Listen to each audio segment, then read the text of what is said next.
continuation of our GS4 ethics series. The topic that we're going to discuss in this video is emotional intelligence. So let us understand the broad concept of emotional intelligence. The image shown here of heart and brain. So the heart shows emotional part of emotional intelligence, and the brain shows the intellect or the intelligence. So together they combine to form emotional intelligence. The material on this topic has been compiled by us. It is available on our Telegram channel. If you want to download, a link is given in the description of this video. You may download it. If you like the content or material, do comment in our comment section. And if you haven't subscribed, please subscribe to our YouTube channel. So moving forward, let's ask whether emotions are bad. Conventionally, we know that emotions are understood as synonymous to weakness. In our common parlance, we say, don't be an emotional fool. Apply your brain. It gives a sense that emotions are antithetical to our intelligence. So, however, in case of emotional intelligence, we will see something different. But this is a common perception about emotion versus intelligence. Let's see a quote. Quote is by Aristotle. Here you see that emotion like anger, which is generally perceived as negative, if it is used or managed in a right way, it can bring fruitful results. So applying this concept, management of not only anger but other emotions as well in general, when that done on all other emotions, it leads a person to being a emotionally intelligent person. Emotional intelligence much more than just managing emotions. But then for now we will understand that uh, if emotions are used to our advantage, it takes us closer to us to the being emotionally intelligent. In general, emotions are natural and neutral stimuli. Natural because they are reaction to something, and they happen to everyone. They do not arise in vacuum. They are result of something that is causal in nature. Neutral means they are neither good or bad, since they are a reaction to something. uh, Good and bad aspect of an emotion depends upon how we react because of that particular emotion, how we act because of that reaction and that emotion, and how where that emotion leads us to. If leads us to some bad activity or something bad, we say that emotion is wrong, but it is not that emotions are natural and neutral. It is how we react and act. So we will use this line further.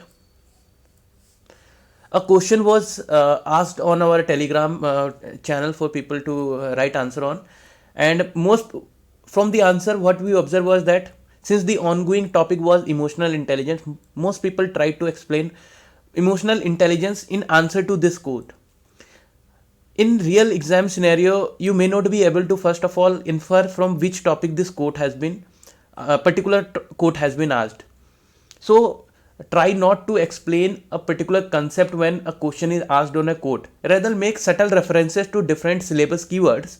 For example, empathy, compassion, emotional intelligence.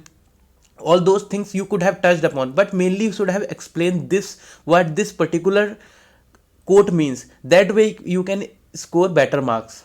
So that was the thing that I wanted to tell people, and that's what I learned from the reviews of the answers that were posted on the Telegram channel.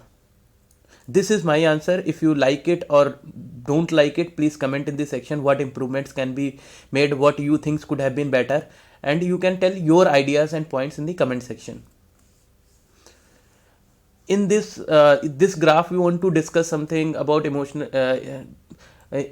and the performance of a person. This graph shows the plot of intensity or level of emotion versus the output or the performance.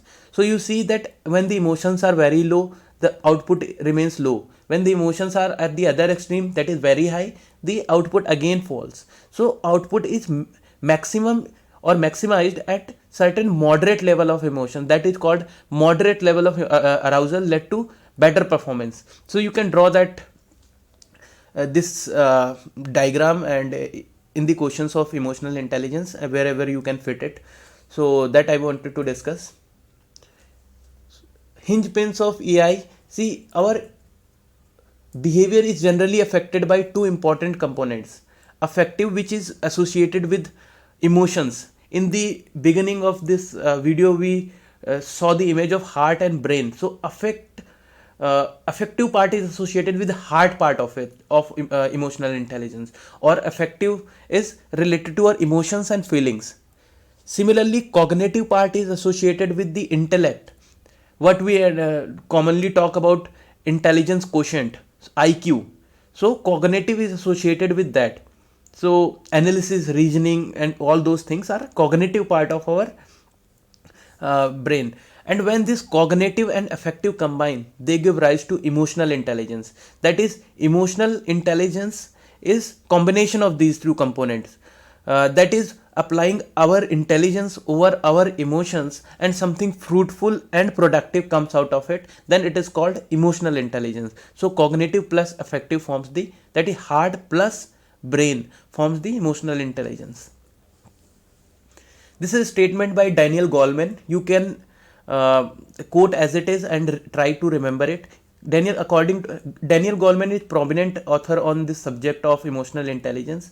He says that success is 80% of emotional intelligence and 20% of emotional quotient. Earlier, it was perceived that the intelligent quotient was more important in success of a person, but his study shows this thing.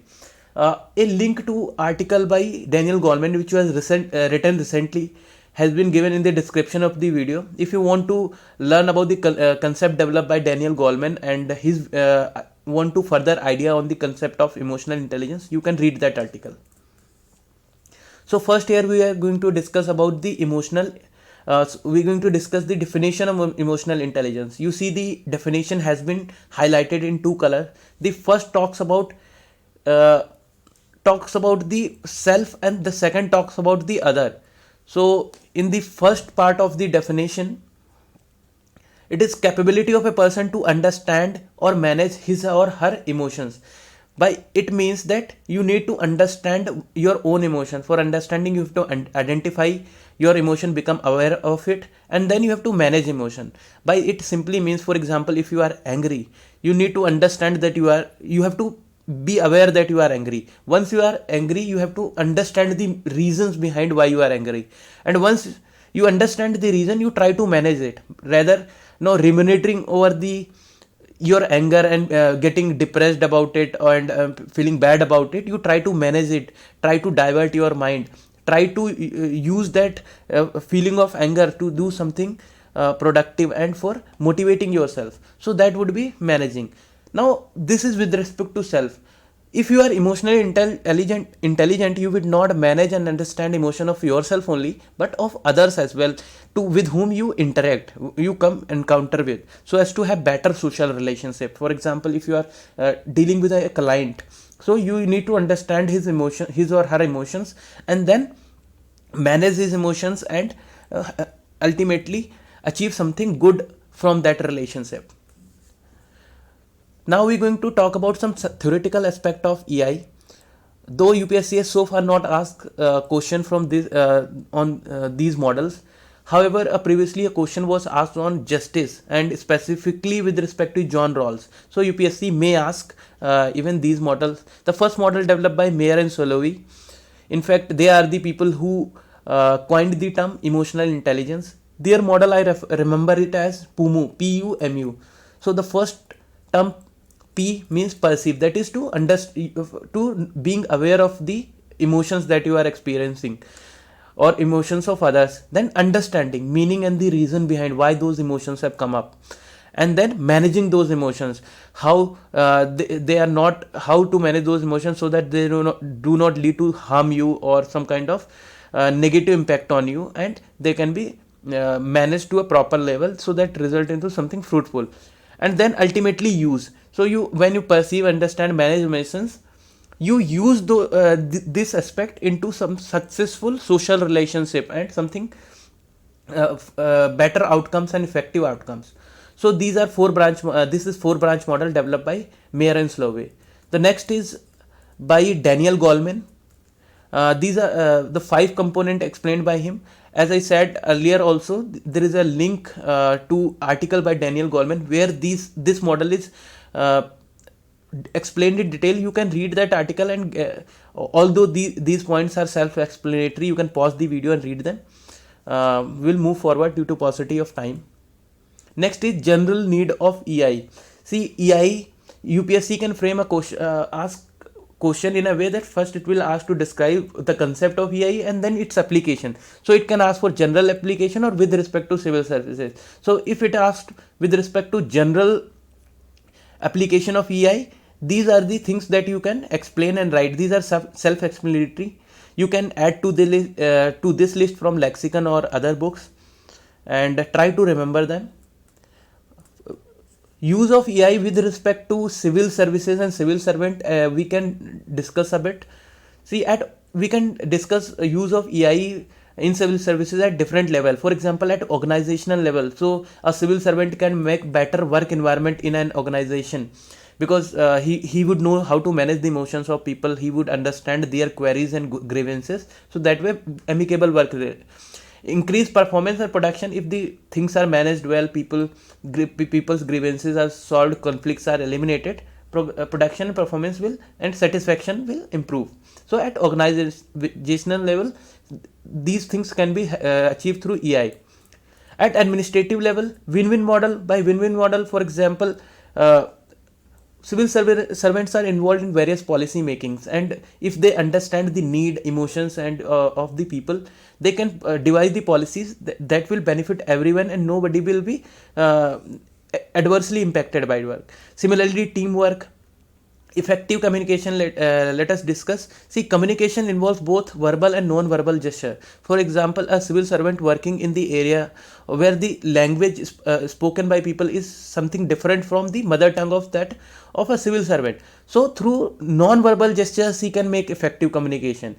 So those things, so EI helps in effective communication. About leadership we will discuss, and obviously empathy and compassion, because that involves understanding feeling and emotions of people, and that is the integral part of EI.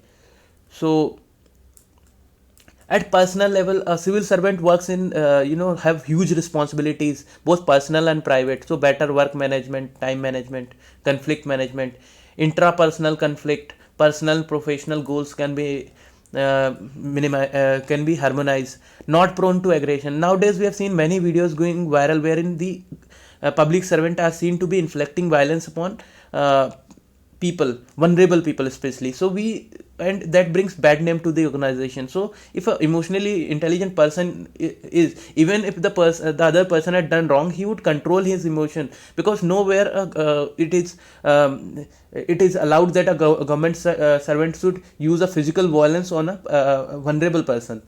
So that way, personal level, he can also manage his work. So now leadership and EI are quite related. See, if for any leader to be successful, he need to understand his behavior, his follower. He need to influence the behavior of follower. So for that, understanding their emotion or emotional, so emotional intelligence is important. Other than that, a successful leader would know his emotions, his own weaknesses and strength.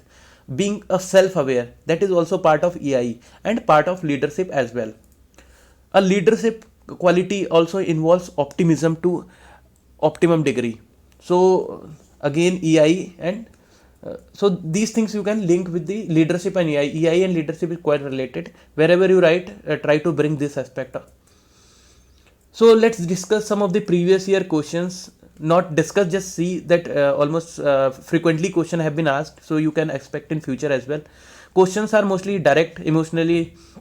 You can pause the video and see. I think the content that we have given on our Telegram channel or is available in the link besides this video. If you do these two things, I think you will be able to solve these questions. So questions are mostly asked are direct. So this was about emotional intelligence, that and today we finished this topic. The next topic for our video will be probity in governance. Hope you like this video, and please subscribe to channel if you haven't. Thank you, and thanks for watching.